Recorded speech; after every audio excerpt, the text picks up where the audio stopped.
In this video, I'm going to be talking to you about how we do web service API integration. In other words, how we connect to our web service using an iPhone application. So we're going to cover 5 outcomes. We're going to look at how we describe a REST API request. We're going to pass data into the head and into the body. We're going to make an asynchronous REST call, so it happens in a separate thread.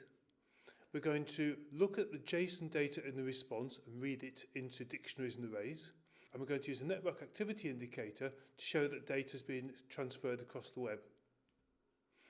So let's start by describing the REST API request. We start off by using a special class called an NSURL class. An NSURL object allows you to manipulate URLs and the resources that they reference. And it always contains a valid URL string. And this means that any URLs we use in the application are going to be valid, and it allows us to construct URLs in a valid way. So here's a very simple example of how we use an NSURL object. As you can see, we create a string which contains a URL path. We then use the NSURL class method to turn it into an NSURL object. And then we can append extra components using the URL by appending path component method. Once we've got an NSURL, we need to create an Mutable URL request, which describes the connection between the client and the server. It describes the data that's going to be added to the head and the body. It describes the method we're going to use. And by default, when we create an Mutable URL request, it uses the get method and has no request header or body parameters. The Nsurlconnection object is how we make the connection to the web service itself. We supply it with an Mutable URL request object. And the Nsurlconnection loads this request asynchronously.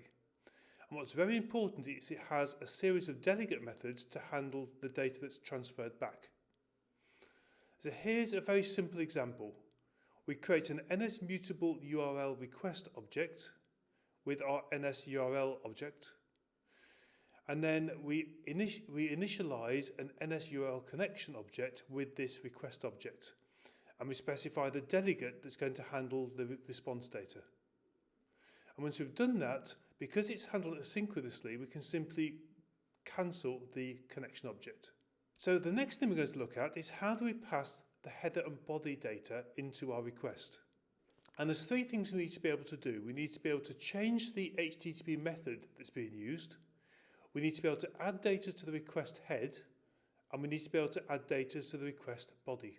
If we create an Mutable URL request, we can call the HTTP method to change the HTTP method of the request between put, delete, post, and get.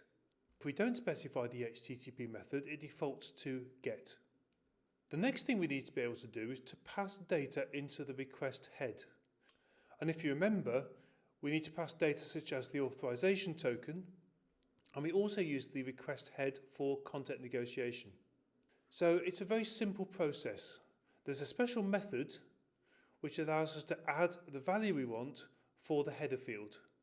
So in this example, we define our token as a string, and then we add the value for HTTP header field authorization. The final part of the process is to pass data into the request body. And if you remember from your work with APIG or curl, you'll know that the request body contains a URL encoded string of key value pairs. So in this example, we specify an integer value for the genre of 7 and the string computer science for the category. And as you can see, there's an ampersand between the different sets of data, and we put a plus sign to replace the space if we have spaces in our values. So here's an example of how we can set the request body. We create an NSNumber object, and we create a category value, and then we use NSString with format to build up our URL encoded string. Once we've done that, we create an NSData object using UTF-8 string encoding, and we pass that as the HTTP body property of our request. In the next section, I'm going to be showing you how to make asynchronous API calls using the Mutable URL request and Nsurlconnection objects. To get this to work, we have to use the Nsurlconnection object and we have to implement its delegate methods. And this allows the request to be carried out on a separate thread. And when we deal with internet resources, it's very important that we put our activities on a different thread. Otherwise, we're going to lock up the user interface while we wait for the data to be returned from the API. So the first thing we need to do is make sure in our header file we implement the Nsurlconnection delegate. Once we've done that, there are three important methods. Connection did receive response, which gets fired when the web service starts sending data back. Connection did receive data, which fires as the data arrives. And connection did finish loading, which fires once the data has been received and finished. Normally on did receive response, we need to reset our NSData object, which we're going to store our data in. On did receive data, we're going to keep appending our data to the NSData object. And when we fire did finish loading, we need to do something with the data, which in our case means turning it into an Mutable dictionary. Now, when the data arrives, the data will be sent in several pieces. And what we need to do is keep appending data to our data object. Capturing the data is done by using an Mutable data object. Every time we receive a chunk of data, we need to append the data to this object. And the best idea is to create an Mutable data property privately in our class, synthesize it, and then use that to attach the data. So if we look at these delegate methods, you can see that in the connection did receive response, I'm allocating my Mutable data object, which means it clears out the old content or initializes it. In did receive data, I keep appending data to my data object. I simply use the JSON serialization class method, JSON object with data, to convert the Mutable data object into an NS dictionary. And once I've got it in an NS dictionary, I can do all sorts of things with it. The final thing we're going to talk about is the network activity indicator.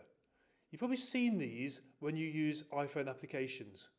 When something's happening over the network, you get a small indicator rotating in the status bar.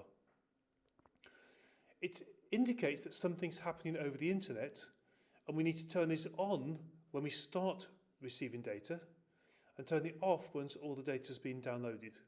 And turning it on and off is very simple. We use the shared application class method for the UI application class, and then we call the property network activity indicator visible. And we simply assign a Boolean yes or no. In this video, we've covered quite a lot of topics. We've shown how to describe a REST API. We've passed data into the head and body and set the HTTP method. We've used that data to make an asynchronous API call. We've read the JSON data from the response. And I've also shown you how to use a network activity indicator in the status bar to tell the user that data is being transferred across the internet.